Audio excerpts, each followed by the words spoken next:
Well, what I got here today is a really nice, relatively warm January day. The weather warmed up a little bit and we got quite a bit of rain that melted off all the snow we had. So it's a beautiful time to be outside. So what I'm going to do today, I'm going to come out and do a little bit of practicing with my flintlock muzzleloader here. And just a brief history. Many years ago, I got into the buckskin stuff, ages ago, before we ever even had muzzleloader seasons, and particularly during those first several years of muzzleloader seasons, the emphasis back then, 50, 60 years ago, a lot of it, or even 40 years ago, a lot of it was on buckskin, the kind of get into the time period, whatever time period your rifle was made in or used in, you want to kind of get into that period. As far as dress and the way you camp and what you used to camp in, what you used to cook in, actually even what you cook. It was a lot of fun. And then blasted government come along and started telling you what color clothes you wear. You had to wear blaze orange. So blaze orange and buckskins just didn't seem to go together to me. So I kind of got out of the buckskin, hung it on the wall for 40 years, and didn't really use it. I muzzleloader hunted, but I used traditional. I didn't know no inlines, no modern stuff, but I used traditional type muzzleloader. But I load them with conical bullets, something like a Thompson Center Maxi Ball or Maxi Hunter or mini balls or Lyman Great Plains bullets, something along that nature, a conical bullet with grease grooves in it. So I used that for a long time. And this past muzzleloader season, the last, and we got two muzzleloader seasons, and I used more or less cap locks and stuff for the first one. But then that last season come along, the last 6 days was the doe season. I decided I'm going to put my flintlock back on this thing. And boy, when I put the reason I took the flintlock off was several years ago, I ran out of good flints. And I just didn't, season was here, and I just didn't order any or anything like that. I just put my cap lock on it. And being as trifling and as old and trifling as I am, I decided I just left it on there. And next thing you know, I'm using that, for several years. But then this season, I just put that flintlock back on. And when I put that flintlock back on my Tennessee poor boy rifle, oh my, it just come flooding back, all the good memories and the memories of the good times and all that we had. So I actually dug out and took off the wall a lot of my old buckskin stuff. And believe it or not, after it's been hanging there for 40 years, but most of it fits. I know that's hard to believe, but most of it still fits. But anyway, I'm getting back into the flintlock. As a matter of fact, I've got ordered a Kibler Woods Runner kit, which I'll be building, which is a fantastic flintlock rifle. I'll be building that to go along with my Tennessee poor boy. So today, I decided to go come out here and shoot a little bit. And for all those years that I used cap lock, and conical bullets, I had those, those quick reload contraptions, Well, that's not really period correct. So I'd forgotten just how much fun it is to reload from the pouch. So I've been practicing reloading from the pouch, and that's been a lot of fun. But it's been a learning curve again. I used to do that, and I hadn't done it for 40 years. I got rusty as a cob, and so I had to. I'm getting back in. I'm trying to get to where it's more comfortable, going back and loading from a pouch again, which you'd think if you loaded it that way for years, that'd just be second nature. Not true. It's something you have to learn to do. So I'm going to do that today. I'm just going to be plinking. I'm just going to be out here plinking a little bit.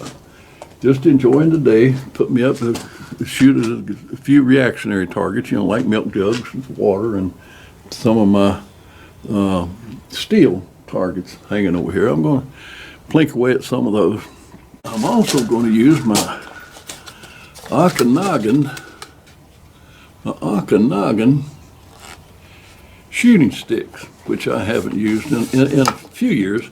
I use these primarily for long range lever action shooting. I was shooting 38-55 at long range. And that, my friend, is a lot of fun. But then ammunition and everything else got to be so daggum hard to find. I couldn't find the powder and the bullets or anything else that I wanted. So I haven't even done that in a while. But the last time I had my lever action 38-55 out, I'm working up loads.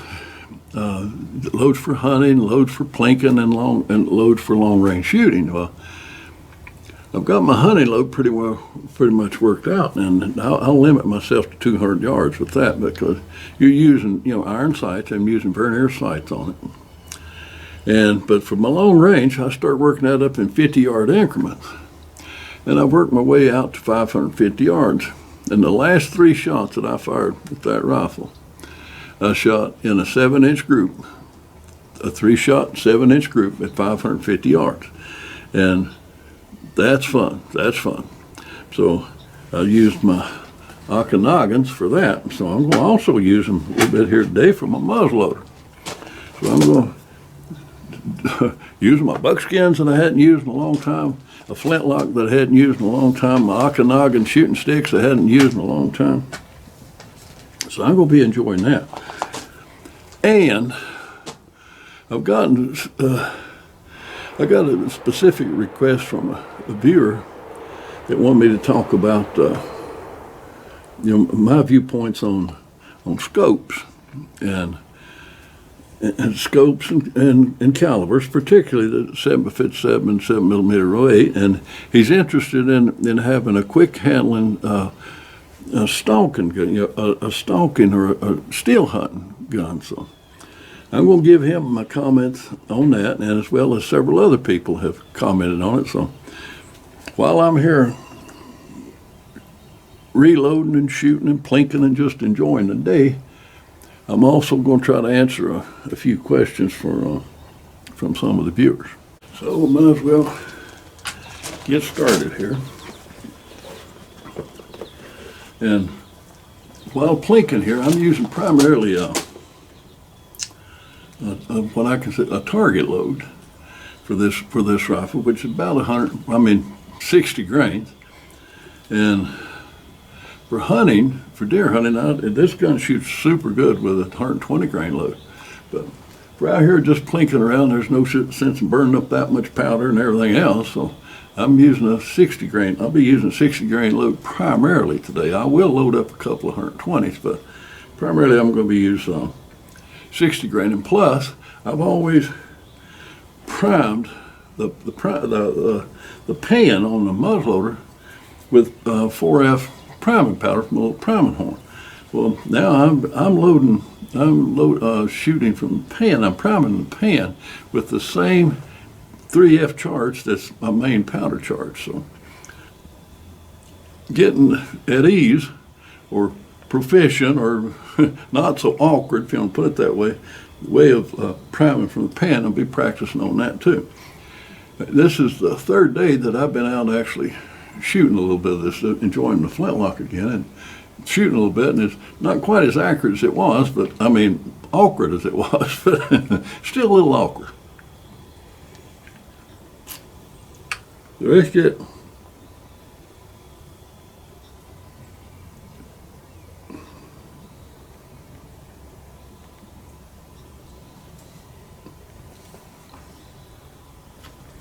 Let's get 60 grains in this thing.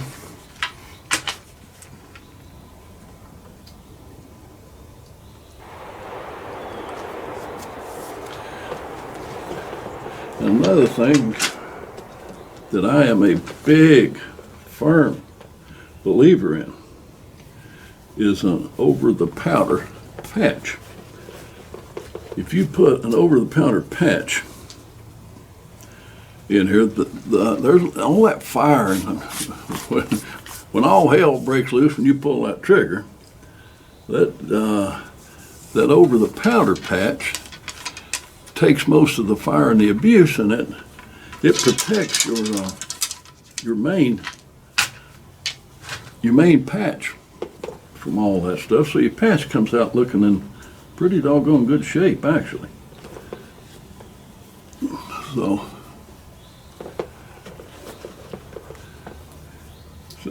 and part of that process of the way I load them, now there's a million ways to load them, and you load them whichever way you want to. That's fine. I'm just telling you what works for me. And I've tried, like I said, I've been at this stuff for 60 years, so.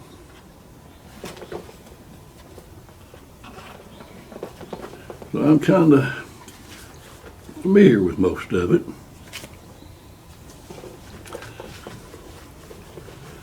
So, part of that is a well-greased patch, and I mean a well-greased patch.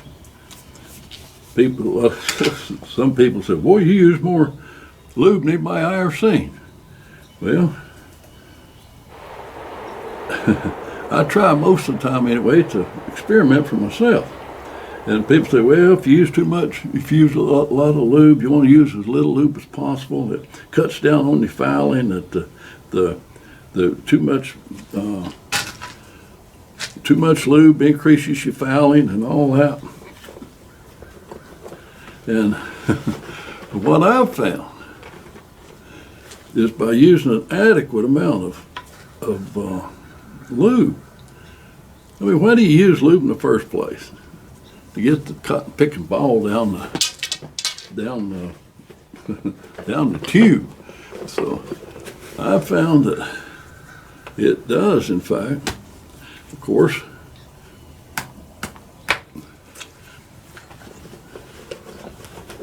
help you to get your ball down. But generally speaking, most of the time, I can get shot after shot after shot and never have to clean my gun. It just works. It works for me. If it works for you, that's fine. If it don't, fine. But I'm just saying it works for me. So I'm going to take my first shot here, just kind of break everything in here, out here at about a 65-yard steel gun. Take that first shot. I don't have much powder in that pan, but let's just see what we can do here.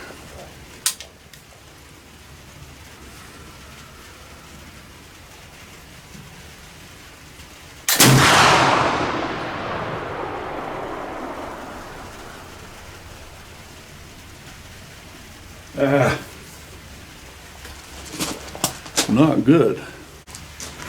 That was very poor performance on my part.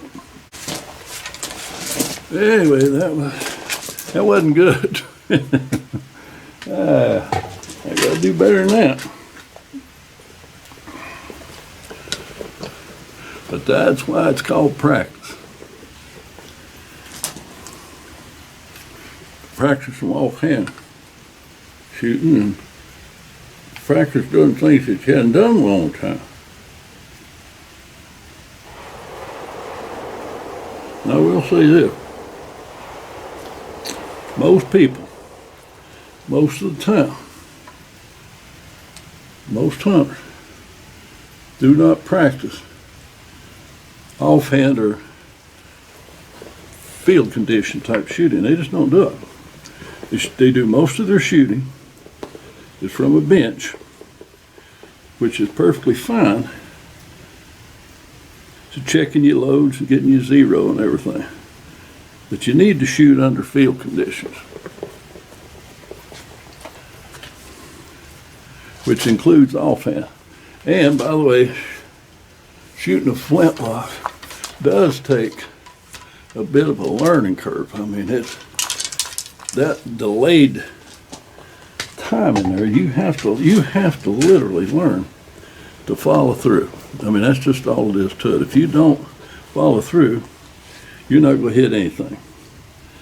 So it's a little weird shooting flintlock especially when you hadn't shot it in a while. So it is like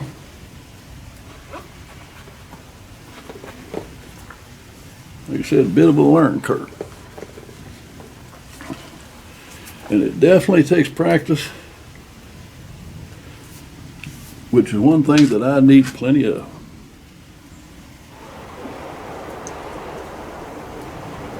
Nobody can over practice or get too much practice. I certainly can't. I need all the practice I can get. That's just all there is to that. I need all the practice that I can possibly get. So that's what I'm out here doing now. Actually, this is January, and I'm starting to get ready for next year's muzzleloader season. That's 10 months away.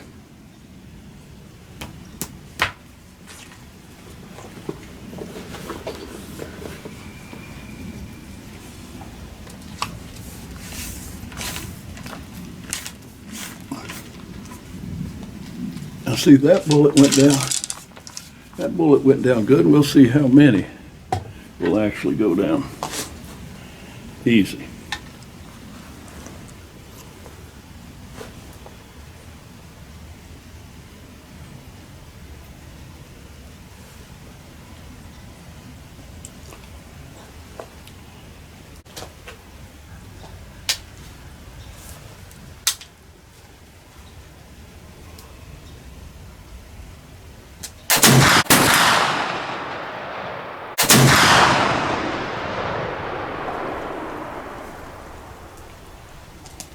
That's more like it. So while I'm recharging, I'll talk a little bit about scopes.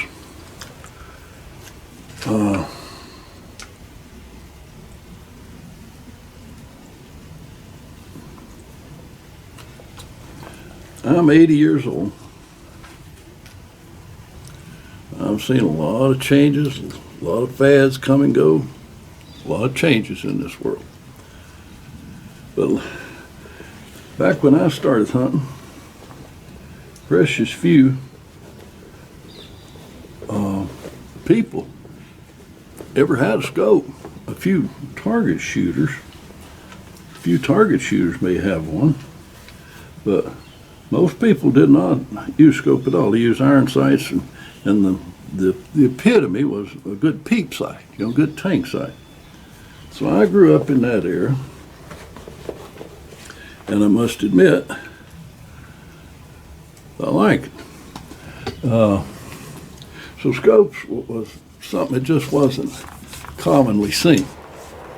And when they started coming on the scene, they were a lot different. They're a lot different from what you got today. Back in the day when scopes first began to be, I guess you could say, somewhat in common use,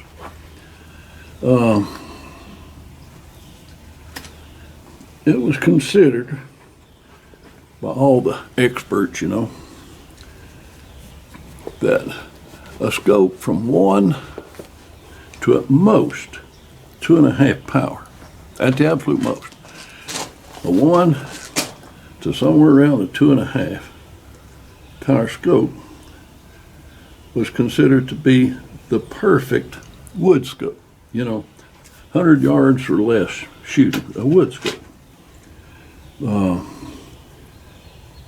consensus then was that you could easily overscope yourself, and by golly, that's the truth. But so somewhere around, let's say 2 power, split the difference, but anywhere from a 1 to a 2.5 power scope was what most people used. And that was for 100 yards or less primarily, 100 yards or less. Now for 1 to 200 yards, it was generally considered the ideal power to be a 4-power scope. And of course you could use it up close, or you could press it in to shooting further. I mean, you could use it in the woods, of course, a 4-power scope. But you didn't want to, it wasn't as ideal for close range as that 1 to 2.5 power. You just lost field of view. It just wasn't the greatest thing it ever was. So, and a 6-power scope, that was reserved for more or less the special rifle or specials.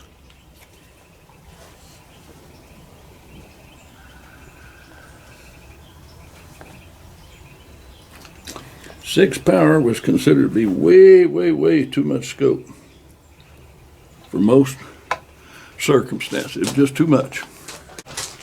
So anyway, to me, when it comes to variable powers, and they're a great thing, a 1.5 to 5 is ideal for the vast majority of your shooting, because it will easily handle deer-sized game or antelope or whatever out to 300 yards or more with no problem whatsoever.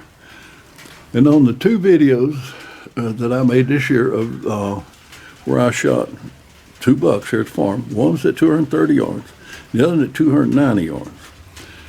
With a 5-power scope, it was plenty. You don't need, for general hunting purposes, you absolutely do not need more than 5 power. Easily up to 300 yards, anybody. But it works great for everything less than that. So, but if you think you might need a little bit more power, and your woods or your hunting conditions may be a little bit more open and not quite so wooded, not quite so heavy brushed and everything, then a 2.5 to 8 power will work great. And then for that real long range stuff, like what I do out here at the Quick Look, when I'm setting up and I know that I'm going to be taking a long shot, I've got a couple 3 rifles set up with 3.5 to 10. And sitting out here at the Quick Look, they're sitting on 10 power. And I've got a good solid rest. But if I want to walk around or do a little bit of varmint hunting with that thing, like close range coyote shooting or something like that, or for whatever reason I might want to take that gun and use it for a more close to moderate range, that 3.5 will work. It works fine. It works good for everything except the real close range brush shooting. So that'd be my advice. Don't overscope yourself. So there's some deer up there behind it, so I've got to kind of watch where I'm going to shoot here. I'm going to see if I can pop that milk jug.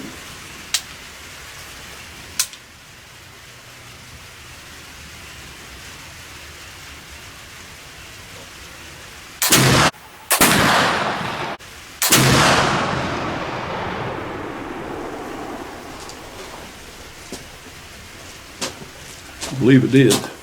So our milk jug here, it didn't survive. It was hit pretty much dead center. I don't know how many shots I did. I believe it's 3. Let's see if I can get this one down without too much trouble.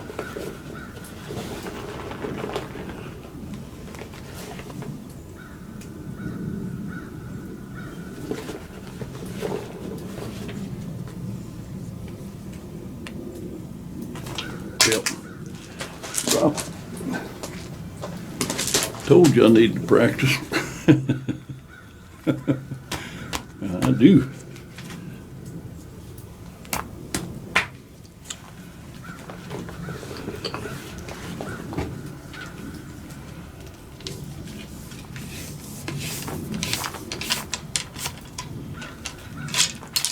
No problem. That's the fourth ball down there. Hope that it goes well. Round up here.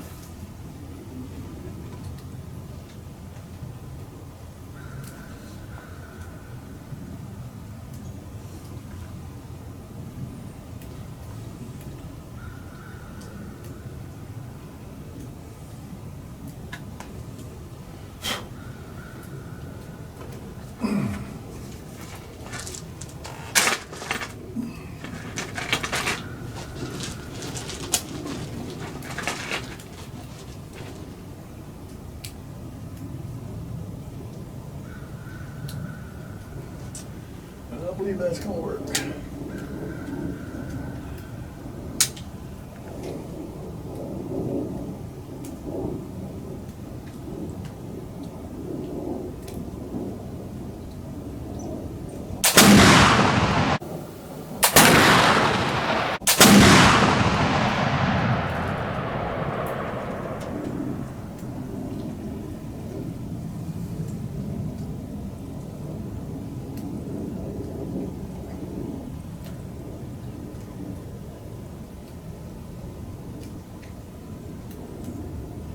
Don't you just love that smoke?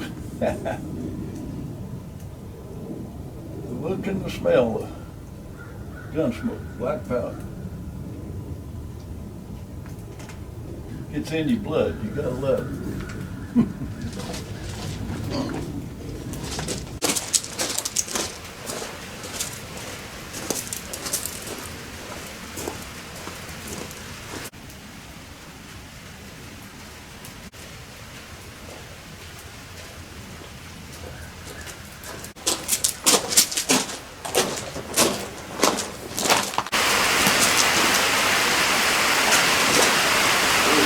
Pretty good, but I'm sure you can hear that. But I'm gonna load this up again. And again, we're 120 grain load. And over the powder patch, pretty heavily greased main patch has worked wonderful for me for a long time. I reckon I'll just stick with it. Another thing, for those that might not know,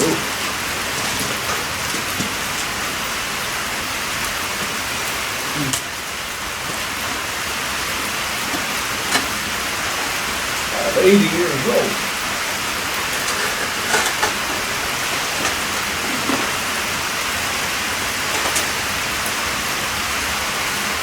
And that's 80 years old. Alright. The food that I can't see those sights to it. The gun is not more accurate than mine. But if I see those sights though, I can shoot that. I understand how to shoot stuff. 80-year-old eyes and iron sights don't go together real good. So let's see if I need to scare it.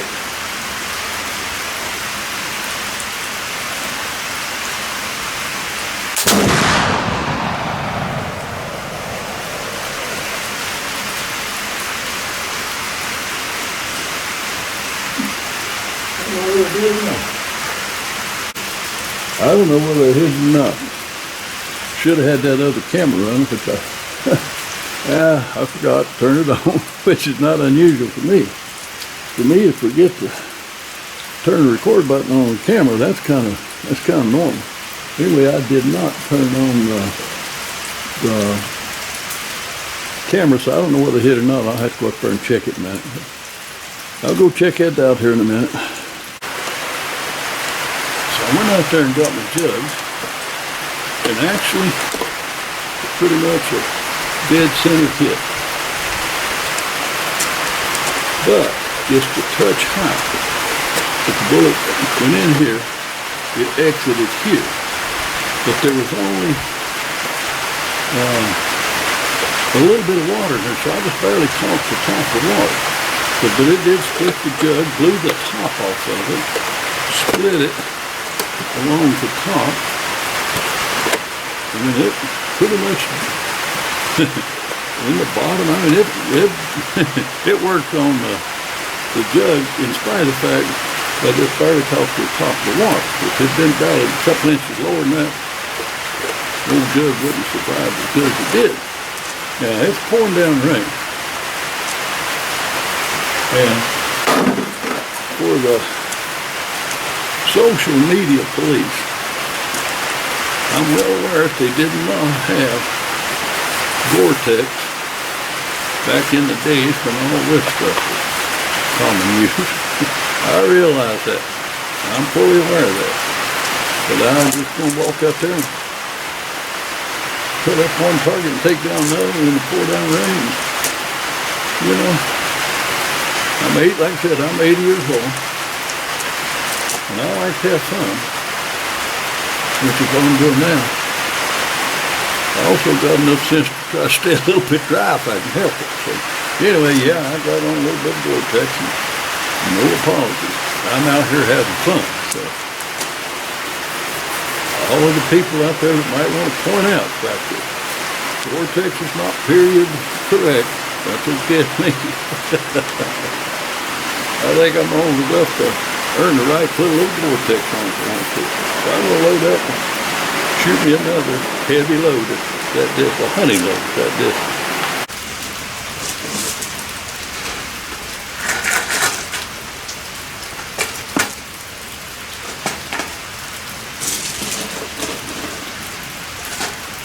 Just one more time.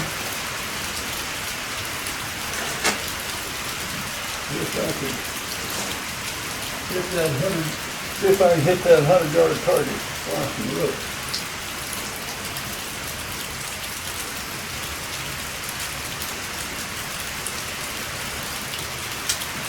We're gonna find out.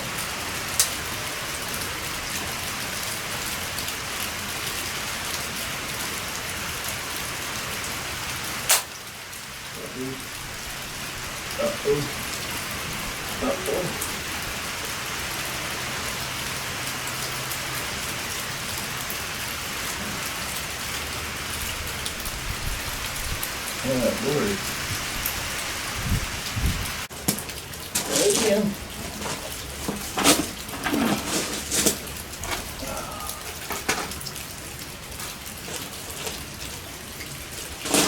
Now it's quit raining a little bit, but it's 90 damp. Black powder draws moisture. We'll try it one more time.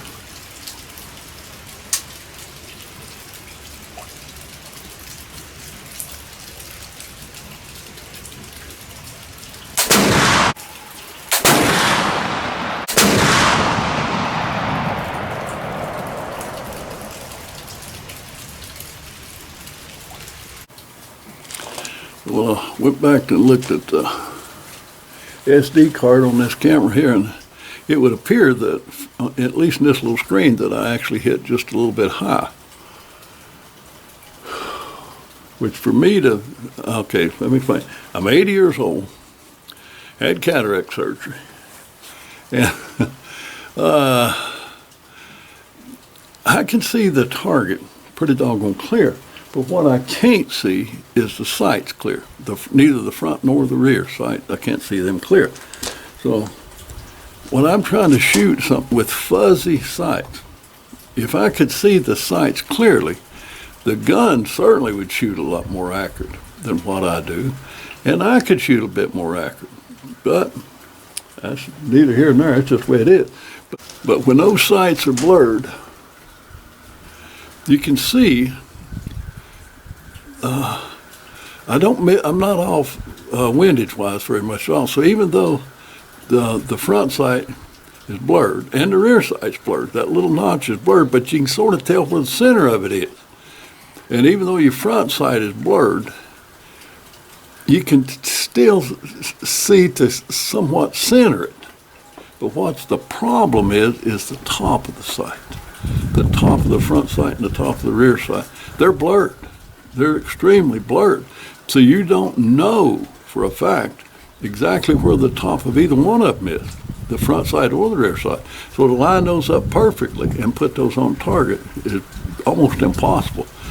So the fact that I can actually hit and shoot as good as I do at any kind of distance is amazing. So I really can't see.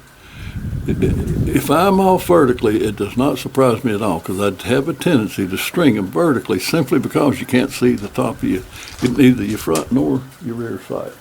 That's just the way that is. So for my subscriber that asked me to talk a little bit about low-powered scopes that I use, I hope I answered that. Let me go back and say, always use the least amount of scope that you can get by with. Less is more. I mean, that's all it is to it. The least amount of power that you can get by with, the better off you're going to be. Having too much power will cost you a lot more deer, a lot more game than not having enough. I mean, I learned that the hard way back to the young man. I mean, particularly close shots, you got too much power. You can't even find the game in the scope. So when it comes to scope, always err on the side of not having enough power. Seldom ever will you find a situation like that. Most of the time, you're going to find out that you've got way too much scope. So less is best when it comes to scope power. Use the least amount of scope that you can possibly get by with.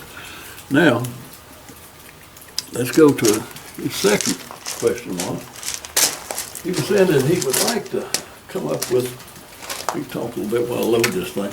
He said he would like to come up with, he's looking for a quick handling bolt action rifle to use as a still hunting and stalking gun.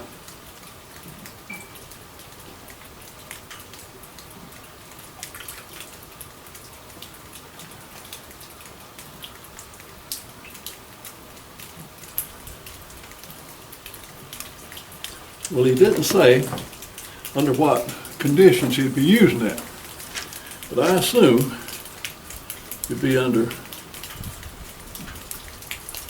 woods conditions, or wooded conditions. That's what I'm assuming. So, he said he wanted a quick handling bolt action rifle.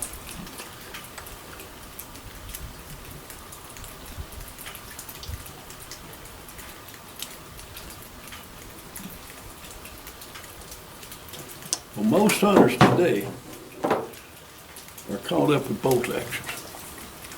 Now, for a still hunting, stalking, wood stalking gun, a bolt action simply, at least in my opinion, is not your best choice. That is not your best choice. But most younger people, when I say younger, I mean 50, 60 or younger, they're of the bolt action age. I mean, everybody uses bolt action. They think that's the only route to go. The bolt action is not the only action out there.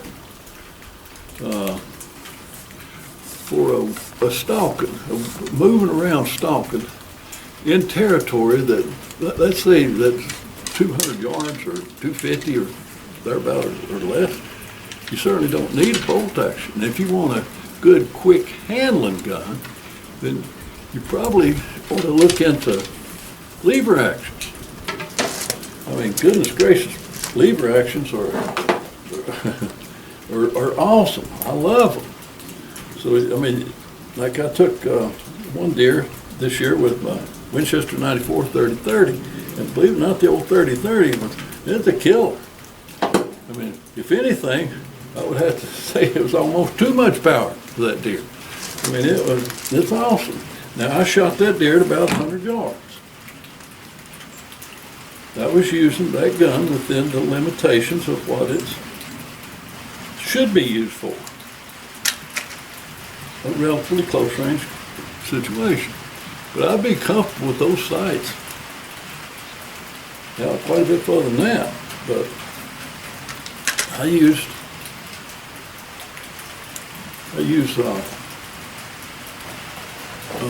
tang sights on. So my suggestion would be to look at something other than just a bolt action. Be a little bit more, be open-minded about it, and go look at something else. For woods hunting, wood stalking around, it's hard to beat a good lever action carbine. It's just simply hard to beat that. So, such things as Winchester 94 and the calibers it's made in, the Marlin 336s, and the 1895s, 1894s. These are good, quick handling rifles, and particularly if you use something like tang sights. Tang sights are extremely versatile, and they're extremely accurate, very, very quick. So we're still hunting and stalking around in woody country, or in where your shots might be relatively close. It's hard to beat a good peep sight. It's almost impossible to beat it. But most young people haven't tried it. They're in for a real shock. When you shoot iron sights, or peep sights, as accurate as you can a scope under most circumstances. So I would strongly look into lever actions. And if you really, and any questions of the 7mm 8 and 7.57, what can you say about the 7.57 hasn't already been said? I got to come out in the 1890s. It's just an awesome caliber. It's a world-class caliber. It's taken game around the world. And Karamojo Bell, WDM Bell, shot 1,011 elephants and over 800 Cape buffalo, mostly with a 7.57. It's an awesome cartridge. And most modern, or a huge percentage of modern cartridges are based on the old 7.57 case. 30-06, 308, 708, 243, all of them. They owe their granddaddy was 7.57. So the 7.57 is an absolutely awesome caliber to me. And the 7mm 08 is its ballistic twin. The 7mm 08 will shoot the same bullet for the same velocity as does the 7.57. The 7.57 is a longer, bigger case, and the 7mm 08 you can use in short action. You got to have a little bit longer action for the 7.57. But the 7.57, having more case capacity, is capable of outperforming the 7mm 08. But the 7mm 08 is loaded to high pressure, much higher pressures than the 7.57. The 7.57 is loaded to rather anemic, from the factory, rather anemic velocities to account for some of the older guns that it might be used in, which the steel in them might be of questionable quality. So it's loaded down. But the hand loader can load up to about the same pressures as the 7.57, and you'll find that you can actually outperform the 7.57.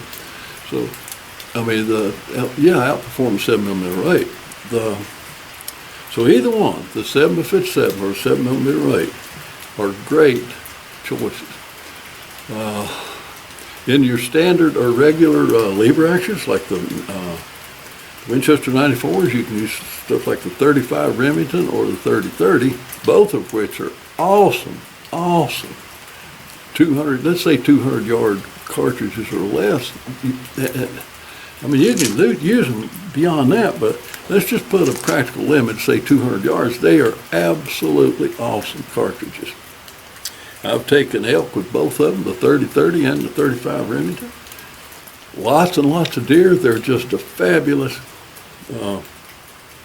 two cartridges.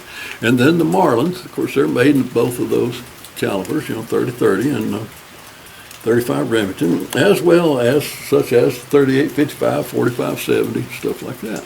And I love one of my I got so many favorites, it's pathetic, but one of my favorite cartridges is the 4570. The last elk that I shot a good nice 6x7, I shot that in the 4570. And numerous deer and everything. It's just a good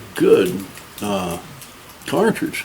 And I've got it in the Marlin guide gun, little short barrel, and I've got it in the 1895 Cowboy with a 26-inch octagon barrel. And it'll hold 10 of them big bookers. I mean, that's an awesome gun. Oh, and I got peep sights, tank sights on both of them. So they're very accurate, very easy to use, and very traditional. But if you want to, let's say the best of both worlds. You want the old technology, meaning a lever action of good, well-balanced, good, well-handling lever action, which is going to carry and handle a whole lot better than any bolt action. I don't care what the bolt action is. A good lever action is just going to handle better. That's just all there is to it. Now, I know you're welcome to your opinion, but this is my opinion, okay? So I've been around a long time, and I've used all of them, but the lever action is just plain old hard to beat. So, but if you want, let's put it this way, sort of the best of both worlds. Try on something like a Browning BLR, Browning lever action rifle. And that comes in calibers like 243, 708, 308, and things like that. So I've got a wonderful BLR in 708, 7mm 08. And you can look at, if you look up the video of food plot rifles, you'll see that's one of them that I'm using that BLR in. It's a great gun. So if you're looking for a good, quick handle gun for stalking and steel hunting, and quick, I mean, it's good and it's quick handling, and it's got a modern bullet in it, a modern cartridge in it, and accurate gun. Look at the BLR and the 7mm 08. Now you're talking about a solid 300-yard gun as far as accuracy and everything else is concerned, yet it's quick handling. So I would strongly recommend you look into something like that, because it's a great gun, the BLR 708. So I hope that answers both your questions. So right now I got a milk jug out here that needs killing, so let me see if I can get that done. One for the day.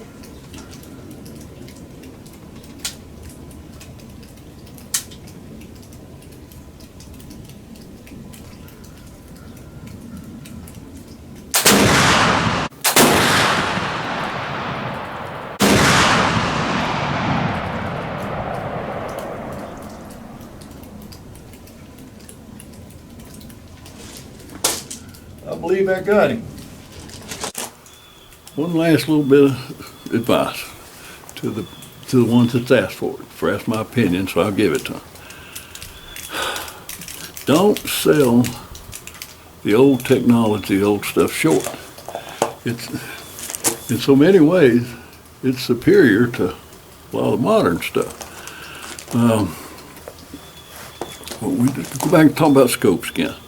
Back in my day, it was the most common powers on a woods gun, anything for the woods, was 1 3/4 to 2 1/2.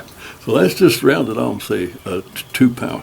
A 2 power ideal from muzzled out to 100 yards, and plenty adequate for far beyond that. A 4 power probably at its best from 100 to 200 yards. But it can be used up much closer, but it's not really great if it's in real close and real heavy cover. You want in the 3/4, or your 2 1/2, or your 2 power would be better for that. But you can take that 4 power and extend it on out to much further ranges, 300 or 400 yards on big game, no problem whatsoever. So a 2 power was considered more or less a woods caliber. And a 4-pounder was a general purpose all around. And 6-pounder was considered a special purpose to be used sparingly, not only on special guns, but that was for long range shooting. 6-pounder. My God, it's plenty adequate for anything. Most military snipers use 10-pounder. 10-pounder. And these are good shooters. These are excellent shooters, for heaven's sake. And they use 10-pounder. And half the hunters are running around with 14 to 25 or whatever, these big old monsters, cotton picking scopes, way over scope. They get you, the gun don't handle good or nothing else. And hunting scopes, forever a hunting scope had low turrets, low rounded turrets, so they didn't hang on brush and everything. Most of the scopes you see people got out there, they got turrets, big old tall turrets and stuff stick out everywhere. They're just a cumbersome looking mess. And they got target turrets on them, which means they're fine for target shooting, but they're really not a hunting scope, for heaven's sake. When we're talking about hunting, we're talking about practical, for Pete's sake. Be practical about it. So don't overscope yourself, and don't throw away old technology. These older guns have been around forever and ever, particularly, I mean, the All-American lever action, for heaven's sake. Most of them are short, handy, well-balanced, and plenty of power for anything, any kind of hunting, particularly up to 200 yards. But then you go and you take a few like the Browning BLR, which would be had in calibers like the 243 or 708 or 308, that they're 300-yard guns, easy 300-yard guns, but they balance good, they handle good, they're short. So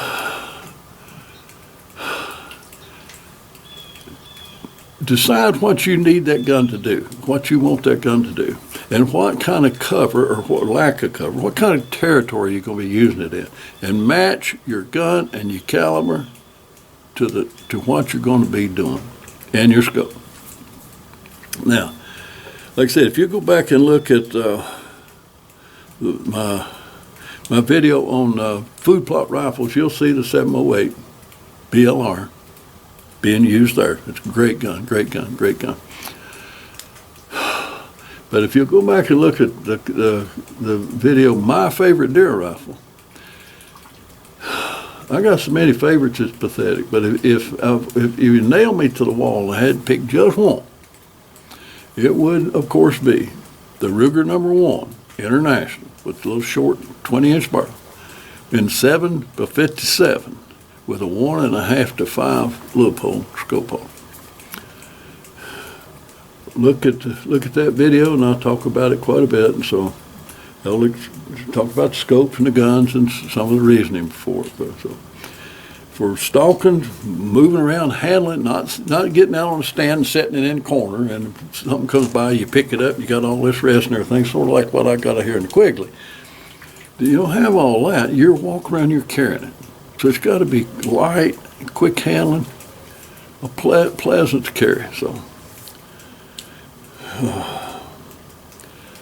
be open-minded and look at something other than just bolt actions. Yeah, there are some fine bolt actions, but they're not ideal, because a quick follow-up shot, no. A lever action, you learn how to handle a lever action well. And I've got video up on there how to really handle a lever action. And it was talking about, in that video, it's about two, I believe it's called 2 classic deer rifle cartridge combos. That's a Savage 99 lever action, which is one of the greatest lever actions ever invented. But it's an older gun, and you're going to have to go to somewhere like Gunbroker or some place like that to get one. You're not going to buy them new, but they're great guns. And for heaven's sake, don't sell cartridges like the 250 Savage and the 300 Savage short, because in my opinion, the 300 Savage cartridge is one of the all-time greats. So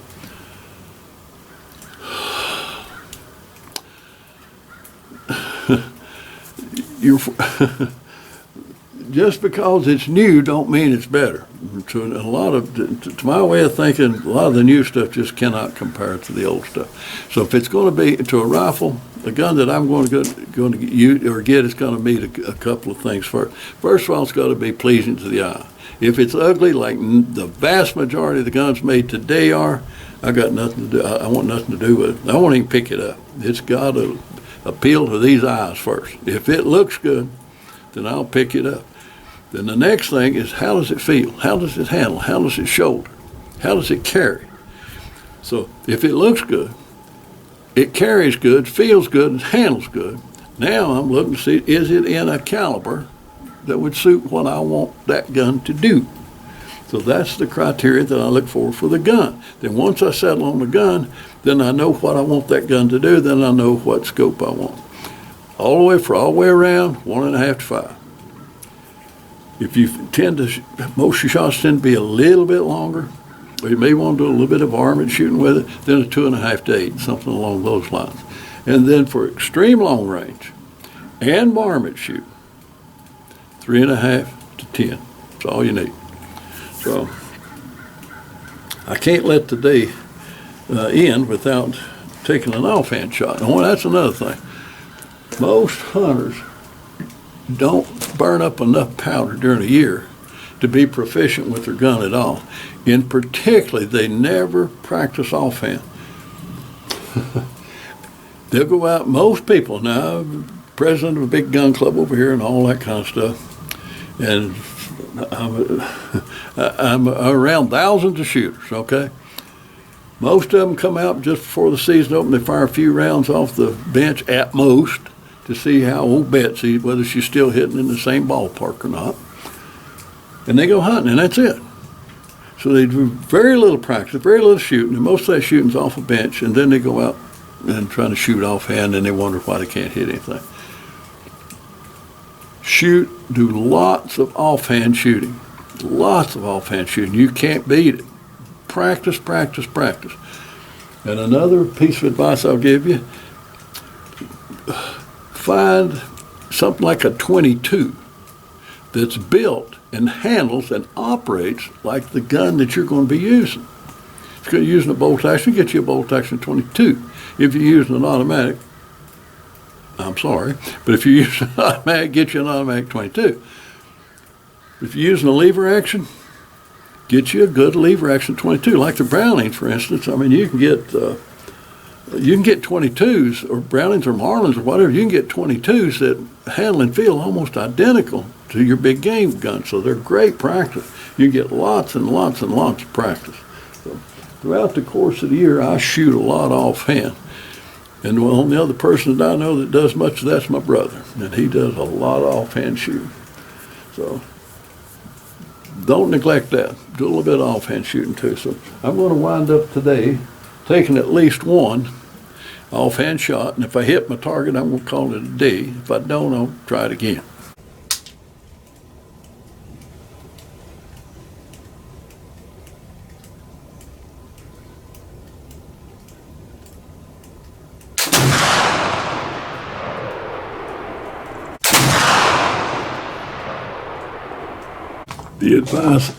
The advice that I gave earlier about needing to practice offhand, my last few shots ought to prove that point.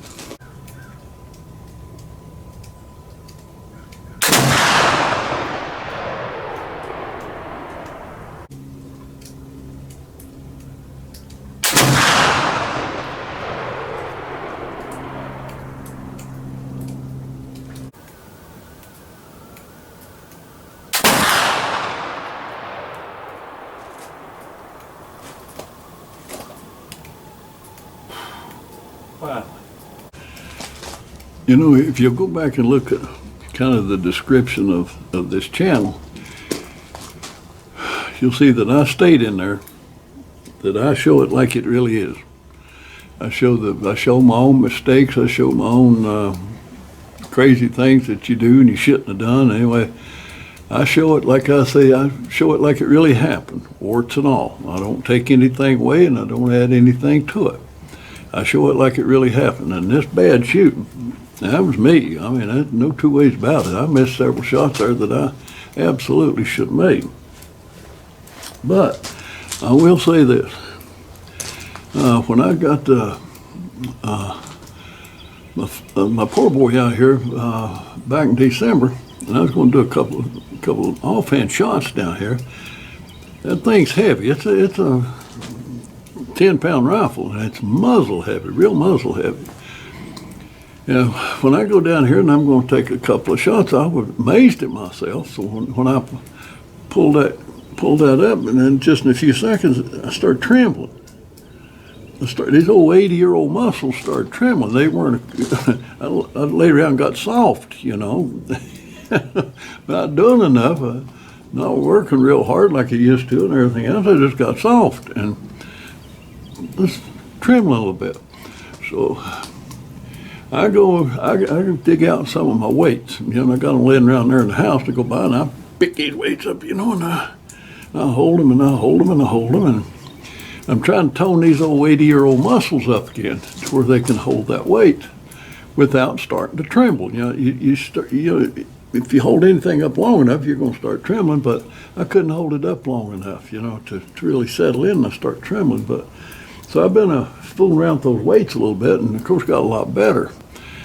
And I will get much better than that, but I get to where I can hold it up better than I did without it starting to tremble. But when I pick a gun up now, I got it in my head, you better get this shot off before you start trembling. So I've been rushing things a little bit, and I got to quit that, because you know, they say practice makes perfect. Only perfect practice makes perfect. If you practice doing the wrong thing, you're going to ingrain that. So I got to stop that. I got to not rush the shot. Not when the sights look right, try to get on it. You just let the sights wander around over it and keep easing on that trigger, and then when it goes off, you should be okay. You can't rush it. And basically, I think that's what I was doing. But boy, if you don't get that shot off, you're going to start trembling, and you're certainly not going to hit anything. So anyway, that's,